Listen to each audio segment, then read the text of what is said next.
Good evening. This is the Elliott wave update for the NASDAQ 100 for Thursday, April 7th, 2022. Well, I'm going to begin on the daily chart. And today was a great move and didn't start out real great, but the follow through and getting down and putting in a new low was vitally important for the ongoing preferred view that I had been discussing and updating. So I'm going to start there again tonight. And I feel that we may have, let me just jump down my hourly, we may have completed that minor B wave of this intermediate wave 2. So that is the count and the move that remains in the preferred view. So what follows is a C wave, a minor C wave to complete, again, I'll just slip on out to the daily, to complete the the intermediate wave 2. So where that projects using today's low, 14,317, that the projections would be that wave C would equal wave A up at 16,642. Still underneath the high at 16,768. So that's actually pretty cool. So we dip down low enough, we can go all the way up there if they want to play this game. If they have found a reason to just nonstop buy it, as they have done, then that's likely where the market is going to go. So to set the scenario, if indeed we bottom today in a minor B wave with a minor C wave beginning, it did get off to a good start. And for this view, I'm going to drop down to the 30, see if we can't see a little bit inside this. Let me go down to the 15. Sometimes that's even more helpful. Pull it open a little bit. Yeah. Okay. So basically I could go 1, 2, but that doesn't leave a lot of space. So even though I might say 1, this could be A of 2, but it's got this and that. So I don't know. What this does look towards, if this is 1 and 2 of this next 5 waves, the beginning of a little bit larger C wave, then we should continue to move strongly higher, actually, from this level. It should not be a problem in that we would just continue to move up, breaking 14,600, breaking 14,700, 14,800. It may happen that quickly, to be honest with you, because I think where we may find stronger resistance on the way up is back at 15,000. That, that's a big round number. That isn't to say that it may go up, test it, slip above it, go back down, play around, go back up, give it a test, come back down, play around, and then bash through it. So please understand the 15,000 just because of the larger round number. So it's going to spend some time there. And then the breakout in either direction, to be honest with you, will be very telling and very tradable. So, but taking it from there, we could go all the way up to there. The first relationship actually comes where minor C would be equal to 0.618 of the length of the minor A, and that comes in at 15,754. So I think even as a minimum, if indeed that minor C wave is what is engaging right now, then that level should be as a minimum. So you can see how quickly I think we should start getting back up towards 15,000 to show intent and to just kind of, to show intent to some, I guess. It's like, but to me, it would be beginning to show intent that the buyers are picking up some steam, and I'd be taking a look at what they were doing. Now, tomorrow is an expiration. So it's a rally that could start, take care of tomorrow's expiration, and then build on it and head into next week to probably where they've rolled a great deal of positions out a week. So they didn't get necessarily exactly what they wanted. So it was more advantageous for them just to roll that premium out into next Friday and see if it doesn't come in then. So in any case, I think that would be scenario, and being tomorrow being an expiration, which tends to draw buyers, it would not be surprising, but that's what it would take.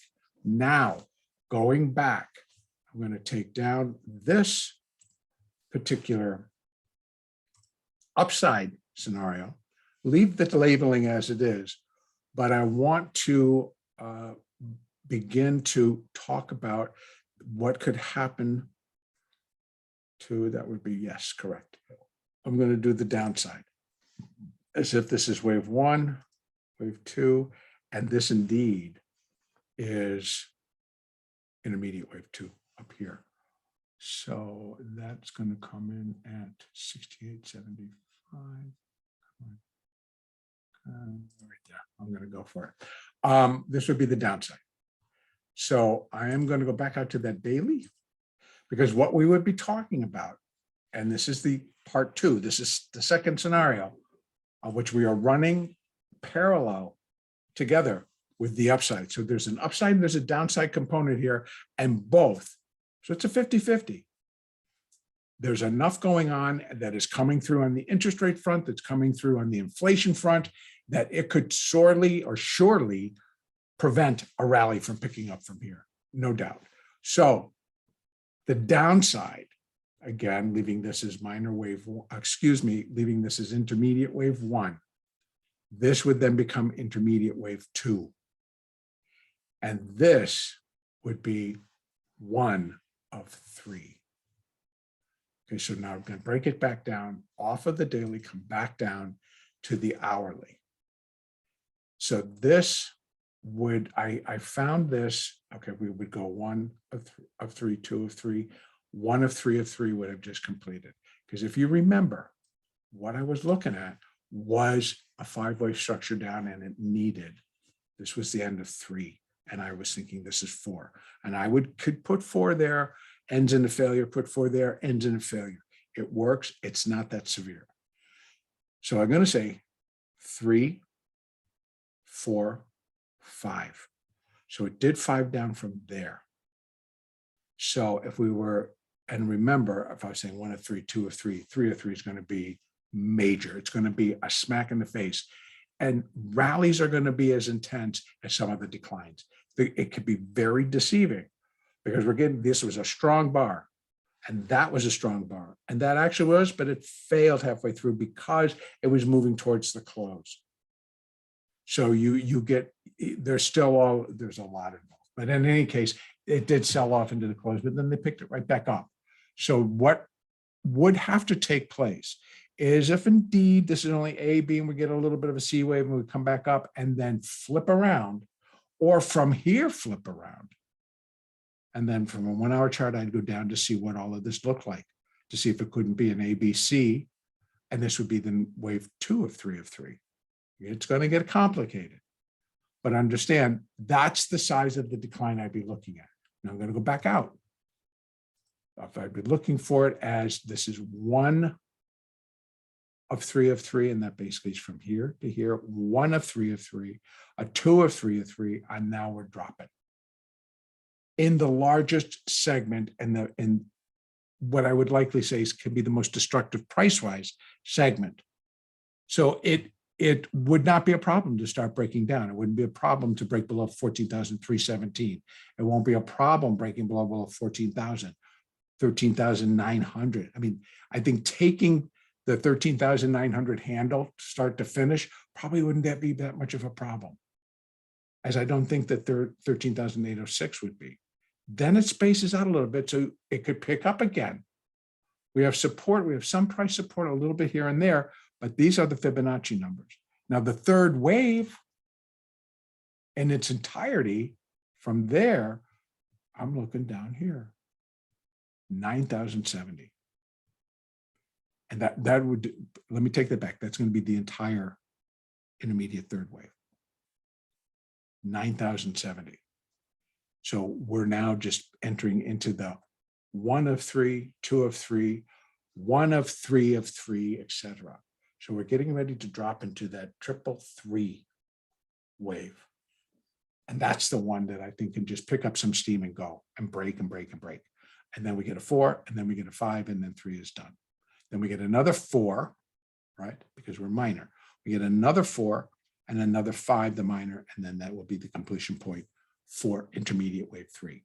Now, daily chart, taking some time, but this is where I think we end up. Okay, under this particular count, folks, let me just state, if the previous view, which remains the preferred, were to fail or were to come through, this type of move would still be expected, but it would have been delayed by the rally up to wherever that ends up. Then we're going to get another one. So let's put it this way. If the market goes up, hold your breath on this move.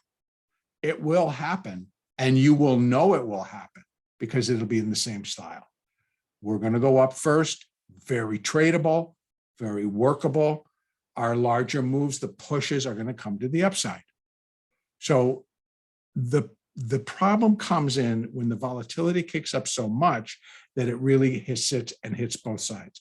And I believe that will depend on the resistance level, because we're heading up, how strong that resistance level to be.